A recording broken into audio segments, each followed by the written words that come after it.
So let me start by way of introduction talking about pretty much my favorite topic in computational neuroscience, which is computing.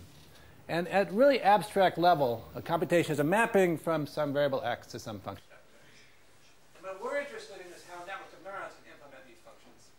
So sort of abstractly, x would be encoded in some population activity. Think of a large population of spiky neurons.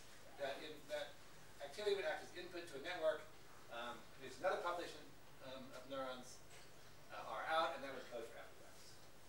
So the computations we're interested in, I mean, they can range from very simple, like addition, to something more complicated, like x is actually a whole probability distribution over some variable of interest, and then f of x is a probability distribution over some function of that variable. And this, of course, is a broad class of probabilistic inference problems. Or x might be an image, and f of x would be location of Waldo. I think that's Waldo, but honestly, I'm not sure if he's even. This was my other candidate, but that seems like a girl. Anyway, I couldn't really find Waldo, but that's the idea is some people can. So I'm interested in sort of a broad range of computations. And the problem is, given a particular computation, what network implements it? Okay, so very abstractly, I'm using f for a network. It's actually a probabilistic mapping from your input to output. And given a set of parameters, which are single neuron properties or connectivity and so on a short time scale, it probably consists mainly of single neuron properties and connectivity. Now, there are really two approaches to this problem. One is you can just learn the mapping, right? Given a computation, you can put some parameters in and write down a learning rule and learn that. And ultimately, that's the kind of thing we think we're going to have to do, especially for some of these harder computations. However, if you started with the starting point for your learning is critical. If you started, for instance, with a randomly connected network, see, I said before, never talk after Larry. So what I was going to say, if you start with a randomly connected network and try to learn something useful, it'd be really, really hard. And that's no longer true. But certainly, the architecture is important. If you start with a randomly connected network, so I believe you had to tune this parameter g to be just right for the learning, right? So with the wrong network and try to learn, you never would. And you can see this. I mean, people do learn some things in networks, but they don't learn the hard computations. So our approach is to try to understand deeply the properties of recurrent networks of spiky neurons. And so instead, we can ask sort of analytically what kind of networks would do this, or what class of networks can implement what class of computations. So I'm obviously not the only person who studies networks of spiky neurons. And I would say that really only two cases are very well understood. And neither of them actually involve input. They're really sort of properties of networks of neurons with some parameterization. Two classes are randomly connected networks of excitatory inhibitory neurons, which may seem easy, but actually it was hard. This is groundbreaking work, I think, by Carl and Heim back in 96 and 98. And the other are Hotfield networks. They were pretty much the simple model, or the simplest version of this model, was very well understood back in 87. Again, Heim was involved. It's sort of intimidating having Heim in the audience. I feel like I'm always playing catch up. This shows you how little Heim has done. Only 2 cases. His name will come up again. And then since then, people have worked out sort of spiky network versions of these models. So we're going to add a third case. And this is orientation selectivity. It's not the most profound case in the world. But you'll see, actually, there's nothing really special about this particular mapping. You'll see it later on. But the idea is that you have your input is basically some population activity that codes for this variable theta. And the output is another network that codes for this variable theta. So this is not really an interesting computation, right? If you already have the information in the input, why have it in the output? You'll see why you might want to do that. But it's really, think of it as a warm-up problem. And as you see, a lot of stuff we do generalizes to other computations. So previous work, basically, these are the first 4 names that came to my mind. I was talking to Carson the other day, and we decided that almost every single computation neuroscientist at one point in their life has worked on bump models. So the list would pretty much go on forever. We're trying to do something slightly different than most people do. So these population activity encodes actually for this variable theta, and it actually codes for generally a full probability distribution. So you have a full posterior here. And what we want to do is compute analytically the ratio of the width of the posteriors. Okay? And key is computing analytically. And it separates from work I did with Peggy Series and Alex Bldg, in which we did sort of a numerical study. So we're really interested in how well this network can, this output network can represent this variable. Okay, so again, it's a warm-up problem. So we're interested in sort of constructing a network that can do this with reasonable parameters and asking how you can tune the parameters to do it as well as possible. Okay, I want to start with what we can learn. I wish all talks started with this, because if what you can learn doesn't interest you, you can walk out and I won't be too hurt. I will take your name now. Okay, a couple things. So we'll gain insight into the balance regime. I'll say, a lot of you know what this is. I'll say more about it. It's really noisy. It seems like kind of a dumb place to operate, right? Why have this balance regime when you can have sort of regular neurons? So it turns out, at least in our hands, it's not such a dumb place to operate. And this is ongoing work. This is the one thing on the talk that we don't understand at this point, but it's a numerical result. We'll also gain insight into the relationship between correlations and information. So this is sort of people argue about this forever. What correlations do to information? And if you just look at it from a neural coding point of view, correlations can increase information, they can decrease information, they can leave it alone. But what we find is, in this study, more correlations is more. As correlations go up, information goes up. It seems a little counterintuitive, but in fact, in hindsight, it's really obvious. If you want to compute something, you have to add recurrent connectivity, at least in our model, where basically is recurrent network of spiky neurons. The more recurrent connectivity you have, the more correlations you have. So it's not exactly causal, it's just a byproduct of computations. And finally, we'll learn about practical techniques for analyzing networks of spiky neurons, which we won't spend a huge amount of time on it, but they are useful if you want to do this kind of thing. OK, so here's the setup, right? A network, we want to look at a network, it takes input to output, we want to compute analytically the ratios. So we have to decide on what class of networks we're going to use. There are two components to any network model, at least at short time scales: single neuron properties and connectivity. As we all know, single neuron properties don't matter at all. Connectivity is everything. Now, thank you for laughing, Haim. I actually am agnostic about whether or not this is true. It might be, I wouldn't bet heavily either direction, but we're going to focus on connectivity. Certainly, there are more parameters. And we're going to consider a massively, massively simple model where the output, I'll tell you what these things are. So U as the input, the neuron, and this is a step function. So the output, we're going to discretize time. So we've thrown away all dynamics. We're just focusing on connectivity. So the output of this neuron I at time t plus 1 is basically 1 if the synaptic drive is above 0, and otherwise and 1 would correspond to a spike, and otherwise it's 0 if the synaptic drive is below threshold and no spike. Okay? So it's kind of like what real neurons do. At time t, neuron I spikes if its synaptic drive is big enough, otherwise it doesn't. Okay? So it's got some flavor of real networks, but obviously it's massively simplified. And again, I think it's an open question whether or not the brain can be described by neurons of this type. If I had to bet, I would bet yes. But if I lost, I would be very unsurprised. OK, so the first, I mean, connectivity is the only thing. So the question is, what do we use for the connection strengths? And now, so in all the work, we've been using a particular class of connection strength. And now I'm going to tell you the reasoning behind it. This is very speculative, and I would say not very convincing, at least not even to me. But this is a workshop. I'd like your feedback on this. Plus, as an audience member, I much prefer when people say things that are either unconvincing or downright wrong. So I'm sacrificing my reputation for your happiness. Possibly. OK, so let's take a clue from Hotfield Network. For Hotfield networks, this weight is its outer product of these typically orthogonal random vectors. So let's generalize that a little and set these weights to basically a sum of different jij's. And I won't be too specific about how different they are, but they're sort of different. I mean, we could think maybe of these eigenvector decomposition that Larry talked about, or maybe something else. Basically, we've gone from n for fully connected network to k as sparsely connected network. So most of these are 0. The probability of these things being non-zero is k over n. So a couple things to remember in this talk, besides all of it. K is the number of connections per neuron. So that'll show up all over the place. And it's important because it's a large parameter, or 1 over root k is our small parameter here. So what is special about this Gij?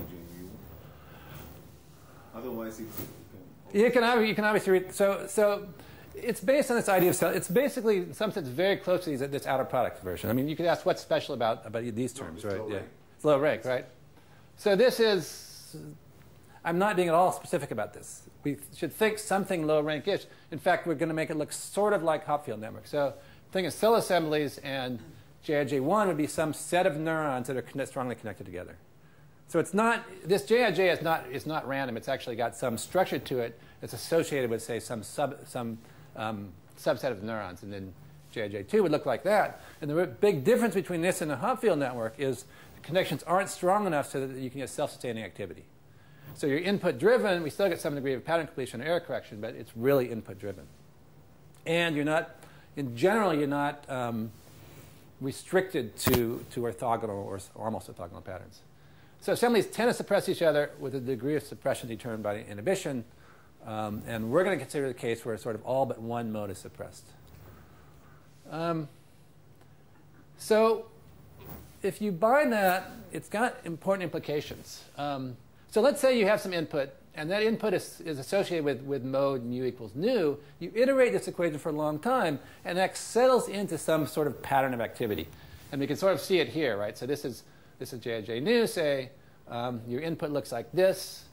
In practice, of course, you have a lot more neurons. You iterate for a while, and these neurons become active, kind of like in a Hotfield network, but other neurons are also active. So what is the external input? So the external input is something that's sort of, well, external input in this case is something like this, right? So it activates preferentially neurons. Yeah, use amplify, yeah. So it's nothing really special. And it's really just stolen from Hotfield networks. And I don't, I'll say, yeah, so this is a setup. I'm not, as you can see, not utterly convinced by this. But if we bind this, it's got some important implications. And that is, if you look at sort of the synaptic drive to these neurons within the cell assembly, they're big. And I'm going to go beyond big. I'm going to say the fluctuations with respect to I are also order 1. This is, it's an O. You can read the O. And what's important is the fluctuations associated with a different mu are order 1 of root k. Okay, and the idea is if you look at sort of synaptic drive to these neurons, because they get input from neurons that are either suppressed or sort of not preferentially active, the drive is going to be more or less random and sort of small, except for plus a constant term. Okay, so what's this mean? So if we look at this term, assume there are p terms in the sum, we can divide this, if mode nu is active, into 2 terms, one associated with sort of structured connectivity and one associated with the unstructured part. Very much like you do in a Hotfield network. And this term, because these are essentially random with respect to each other, or maybe slightly correlated, scales more or less as root p over k. You're adding together plus a constant. So you have a constant term plus a more or less random term. And again, this is only if mode nu is active. Throw away the constant because we're physicists. And basically, if p scales to k, it turns out to be about as big as you can get. Root p over k is order 1 over root k. So when all is said and done, you get basically a term that goes as 1 over root k times a more or less random matrix with respect to this input mu. Okay? And so for the purposes of analysis, Sorry, what is AIJ? say what is what? AIJ. So AIJ is basically some random matrix. Okay, you add all these together and you get something with this kind of scaling. Okay, so for the purpose of analysis, so what this buys you is ability to do analysis. Okay, so when mu is associated with mode nu, we've dropped nu here because we don't have to have it anymore. It activates some structured part, and the rest of this part is leftover and random. But what's important about it is it's strong and this is weak. Okay, so throughout sort of all my work, this is what I've used. This is a reasoning behind it, and I would very much love your feedback, maybe not right now, but certainly later about whether this is a reasonable thing to do. I personally don't totally buy it, and I think there are other schemes, but again, if I had to bet, I'd bet it's pretty reasonable. So it allows the networks, by having lots of these mu's, allows the network in principle to do lots of different things. Okay, so now, of course, the world is a little more complicated. Neurons consist of excitatory and inhibitory neurons. So we get a picture like this. So A's are now only positive, but they're big. Okay, and this is strong, this is weak and structured. Now, as Leonard Abbott pointed out the other day, this is really bad. If this is the way things work, right, this is really bad news for connectomics because the structured part is small.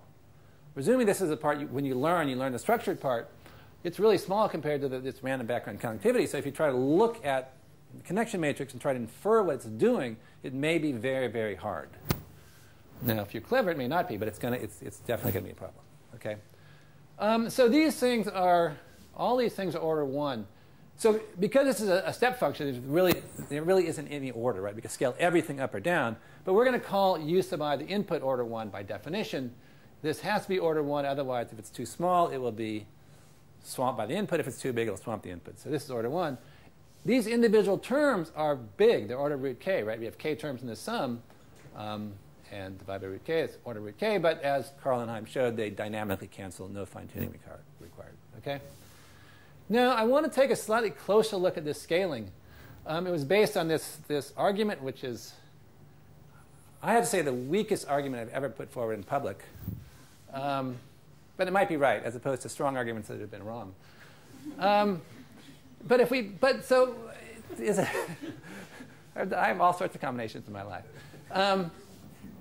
So does it have to be order 1 over k? It could be 1 over root k. So in this formulation, the answer is no. And the reason is this term is big. It's going to swamp these other terms.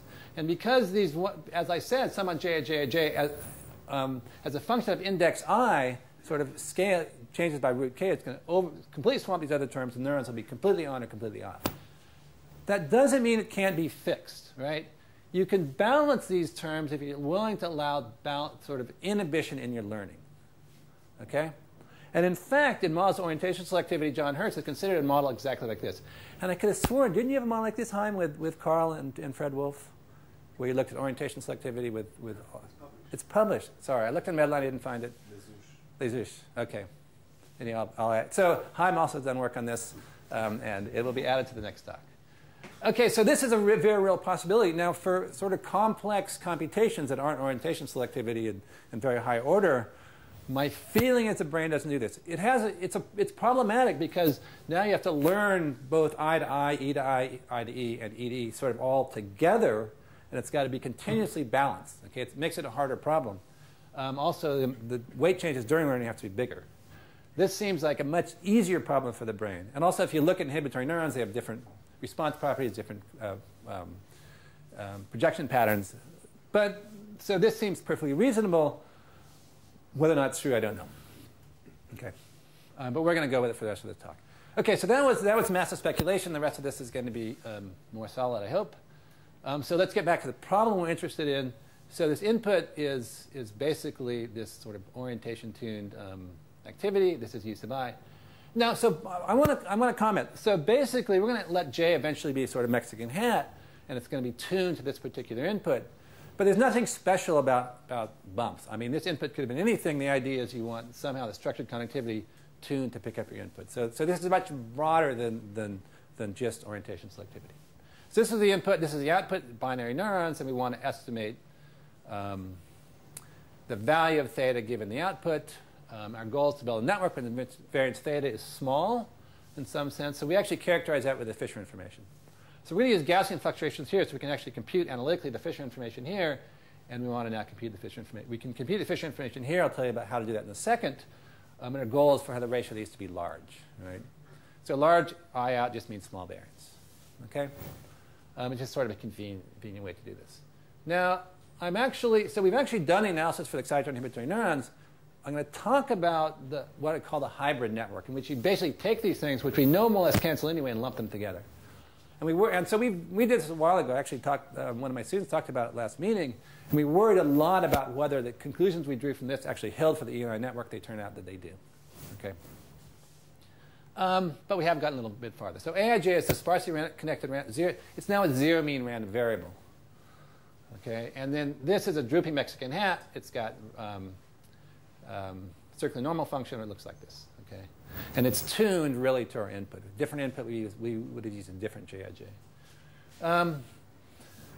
So now here's the network. And basically, how are we going to compute the output Fisher information? We're going to assume a linear estimator. So theta hat is some constant function, constant plus some weights times the difference between the activity and the mean activity, which is a function of theta, of course. This is local linear. I should put local. This is a local linear estimator. Okay. And xi is binary now? Xi is still binary. Yeah, yeah. And basically, is there a way to get rid of that? It doesn't really matter. This is the inverse of the. It won't show up too much. So that I out is actually what's called linear Fisher information. It's inverse of the variance of an optimal linear estimator. Oh, that was easy. So it's actually going to be lower bound than the true Fisher information. In practice, we haven't been able to get much more information out of this in large networks of neurons, but there are certainly cases where it's known that you can.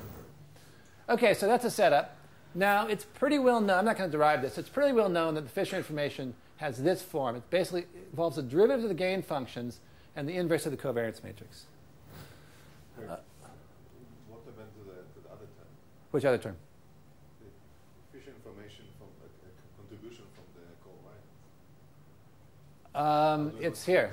It's here. No.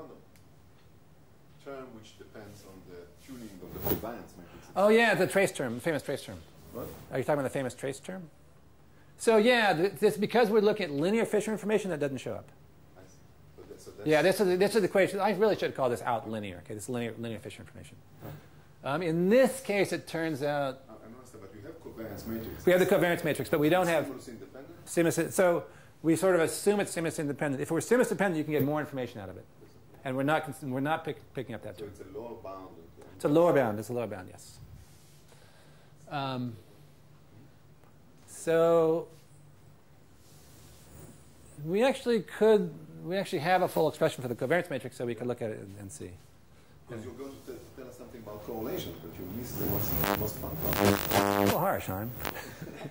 So, but possibly accurate. No. Harshness is good. And you could be totally right, also. OK. So obviously, we need to compute the correlations to compute the Fisher information. And I'm going to actually tell you how we do it. So first of all, what are the correlations? In this case, they're what you'd expect. They're the mean value of xi, xj, averaged over time. So nu I is the average firing rate of neuron I. It's like the tuning curve. To compute these, so it's also what you think it is, the probability of simultaneous spikes minus what you'd expect from independence. To compute these, actually, it'll help to define the synaptic drive as this term, and then xi of t plus 1 is just a step function of the synaptic drive. OK? So a quick lesson in basically the two tricks we've been using over and over for decades, me and a lot of other people, to compute quantities in these large networks of spiky neurons. So first of all, definition, this is rho ij. And then xi is a theta function, a step function of synaptic drive. So far, so good. So trick number one is whenever you see averages, you replace them by integrals.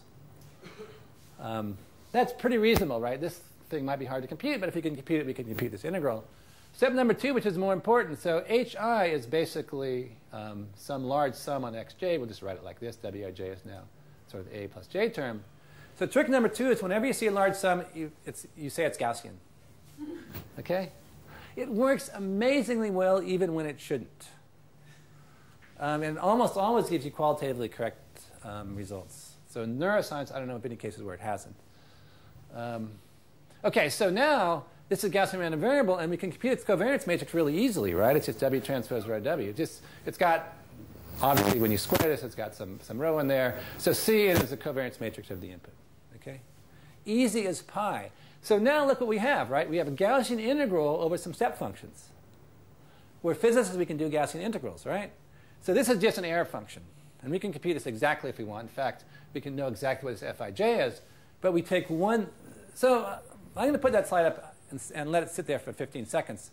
It's just because if you guys want to do this stuff, it's slightly harder than it looks, but not much. OK? You see a large sum, you call it a Gaussian integral, and then life becomes very, very easy. Before we go, so what UI of t? Can you tell us again what this is? So UI of t. So it was this sort of. Actually, I can almost draw it. It's a function of time. It's a function. So good point. So in every time step, it's drawn independently. OK. And and basically in each time step you'll get, and then in a different time step it'll be basically tuned around theta naught, and you'll get another draw. So this is the simplest possible thing. We're not including correlations in the input, which one would have to include. OK. So some function rho, which we can compute exactly, given this approximation about Gaussianity. We're going to make the linear approximation. So we approximate the off-diagonal terms in the covariance matrix as small, which they pretty much have to be. Otherwise, the whole thing's going to disintegrate. And it turns out to be self-consistently correct. OK?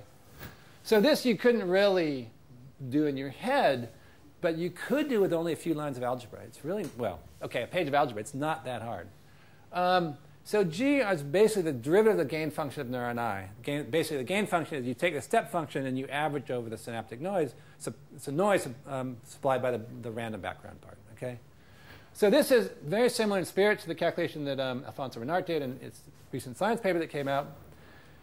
It turns out to be kind of depressingly close to, sorry, Chaim, depressingly close by this classic paper by Iris Ginsburg and Chaim Sampolinsky, where they computed the correlation.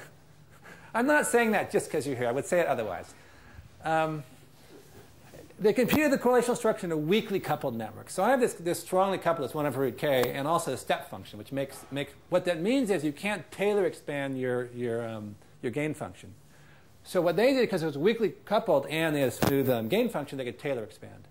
And it turns out that basically the derivative of this GI, which was our average gain function, is the same as the derivative of their step function that shows up in here. So we were hoping to get something very different by looking at strongly coupled versus weakly coupled. They turned out to be almost the same. So it's good news if you read this paper. It's not so good news otherwise. OK, so now we can actually compare simulated to predicted covariance matrix correlation coefficients, and they came out pretty much right on. This is a hybrid network, one I showed you earlier, where you just have an aij that can be both positive or negative. Neurons can be either excitatory or inhibitory. And we can also do this for the EI network. Okay, this is important. So these fluctuations turn out to be associated with the fact we've integrated for a finite time. David Barrett, students working on this actually. So this is 1 million time steps. He went to 7.5 million, and it got basically it looks pretty much like that. And I didn't show it because for some reason, when I import this into PowerPoint, it takes about 2 minutes on this. It just hates this particular slide. It takes 2 minutes to do. It's really frustrating. Sit there. OK, that's a side point. So the theory actually works amazingly well. And what's really amazing is there are only 200 neurons in here, and with 10% connectivity. So K was only 20. It works when it shouldn't. OK, so even we were very surprised by this. OK, so that's the correlations. Now, what about information? How does it depend on various parameters? How am I doing on time, Tony? Almost 10 minutes. OK, perfect. So what do we expect, right? So here's a schematic diagram of what's happening. So in every time step, you're getting new independent input. And information about that input is carried forward by, or information about activity is carried forward by 2 terms. It's random background and this structured weak connectivity. But in fact, information about the angle, the thing you care about, is really only carried by J. OK, the structured part of the connectivity. So what do we expect? What we expect is, as J gets bigger, the information gets bigger in a network. OK? But we also expect that as J gets bigger, the correlations get bigger. For the reasons I said, more recurrent connectivity, more correlations. So you expect the curve that looks kind of like this. This is I out as this is increasing function of J. This is kind of a weird plot, but it's increasing function of J, I out goes up, and also correlations go up.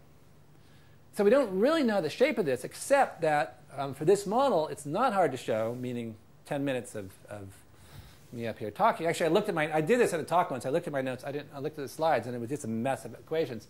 But it's not that hard to show, right? You just look at your equation, you extract the small j limit, and you get rho as some constant plus j squared. So that means that gives you square root singularity here. So increasing j initially has very little effect on rho, but later on it does. So we know analytically the behavior around here. We don't know what happens up here. And for the hybrid network, that worked amazingly well. So this is increasing j. Each of these lines correspond to changing sort of the variance of this random connectivity. So remember, our networks look like this. We have A here and A here. And we can now choose how big to make this variance. And here it makes a lot of sense. Here the variance sits on top of the mean, so it makes less sense. But that's the picture. OK, so it's a very weak effect on sort of the variant. Very weak. The background connectivity has very little effect on this. And in fact, you can show this effect is 1 over root k of the effect of j. OK, so the dominant effect of information is on the structured connectivity, which is pretty reasonable. And we saw the same thing inside your inhibitory neuron, except we've done fewer simulations. Again, this is increasing sigma A. OK, so this is what we worried about. It's really applied excitatory inhibitory neurons. So now the question is, how does information depend on the mean value of the background connectivity? So remember, this background connectivity is what gives you this balance regime, right? And it's big, and it leads to large fluctuations, right? And our guess was that as you decreased A, you got rid of this background, things would get better and better and better. The neurons would become more regular, and you get more information. That turns out not to be the case. Basically, we plotted IN over IN versus A, and there's a peak somewhere. And the peak actually is very strong when you actually, this is no structured connectivity. This is when you have structured connectivity, that's J equals 1, J equals 2. It's a pretty strong peak. The network does not like to not have the background connectivity. And this is a part of the work that we don't understand yet. Okay? I have 100% confidence that my very smart graduate student will figure it out. But I can't tell you why at this point. We have some suspicions. OK, so that's pretty much it. OK? So what did we learn? So although the background connectivity, so first of all, I think we have a much deeper understanding of these types of networks where you have this weak structured and strong background connectivity. And now we can actually, this calculation we did had nothing really to do with the fact that it was with orientation selective, but it has to do with the fact that we had a separation into weak and strong. Okay? You give me a separation into weak and strong, and we can do the analysis. With respect to this particular network, we learned, first of all, that background connectivity increases fluctuations. It also increases information up to a point. There's a peak. So the network likes to have some background connectivity. Why, we don't know. The other thing is somewhat contrary to expectations. Information increases with correlations, and that isn't exactly causal, right? Recurrent connectivity, more correlations, more information. They just go together. And finally, this isn't really, well, it's kind of a conclusion, but it's just an observation. So thinking about information from a strictly neural coding standpoint, which was what a lot of people, including me, have done for years and years and years, might not be such a good idea, right? Because if you just think about neural coding, information correlations can do anything. If you start thinking about computations, you may get a better idea of what they do in real live networks with spiky neurons. OK, so this work was done with David Barrett, meaning he did most of it. He's a very talented grad student at Gatsby. And that's pretty much it.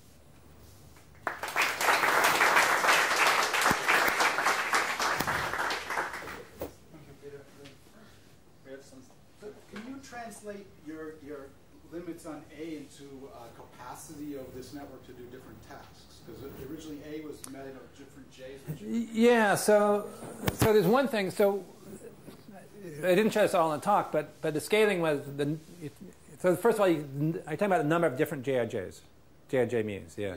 So that can't exceed, that has to scale with K. If it gets too big, the network becomes unstable. So if the A's gets too big, basically we can actually do the stability analysis. You get some, you can basically standard. Yeah, but there should be some capacity of some alpha times K. At which point the A destroys. Oh, alpha's, yeah. So alpha is order 1. So basically P of K is order 1. But we haven't calculated what it is. We haven't calculated what it is. It also sort of depends on the amplitude of the J's, J mu's. The bigger you make them, the smaller the capacity. I mean, they're all the same. Yeah, if they're all the same, yeah, relative to the input, you're right. So yeah, we could do that. It's a good point. Yeah. So when you say information, you mean Fisher information? I mean Fisher information, yeah. Sorry, Tali. No, the capacity here is a different issue. The capacity is, yeah, it's related to, yeah. The more, I would imagine the less correlation with capacity. Well, we're talking about capacity of how many different things, how many JIJ mu's can you put in? And that, you're sort of stuck with a particular correlational structure for that particular model. It also presumably depends on how uncorrelated JIJ mu's are. So something we obviously haven't worked out, as you could see by the presentation. So the J's were kind of obeying the Mexican hat distribution. Did you try to look at other architectures to see how that's So no, so we certainly know that we could, right? The key thing is to match the JIJs to the U's. That's an easy calculation. The sort of harder calculation is looking at sort of what range of different JIJ mu's you might want. But we haven't explicitly looked at anything else. So I wonder if this A matrix, the way we did it for rotation selectivity just shows the standard excitatory inhibitory component to get irregular balance. Yeah, so the thing is we haven't exploited this at all. At the back of our mind is a network that can do lots of different things, could handle different inputs in interesting ways. So it goes beyond just orientation selectivity. It can do lots of different things. No, but that J. What did it say that again? That has to do with the J. Yeah, but the J's add up to make the A's, right? Is that? I probably misunderstood your question. You have two parts. You have the A part Yeah, and yeah, the J part. yeah. Okay, now why don't you use for A simple calculator individually? Well, I mean, we do. I mean, some of the analysis. So basically, what we do is we look at excitatory inhibitory components. That's the EI network, right? And then the A's are very simple, unstructured, random. But we really want to look at the sum of JRJMUs and really exploit that particular feature of this network and see what it can do. And that we haven't done. We looked at the Hotfield model of that version. Yeah. Right. For the Hotfield, yes, yeah. So it's sort of an extension of the Hotfield model in some sense to, it's not, I won't say anymore, but all right. okay, thanks.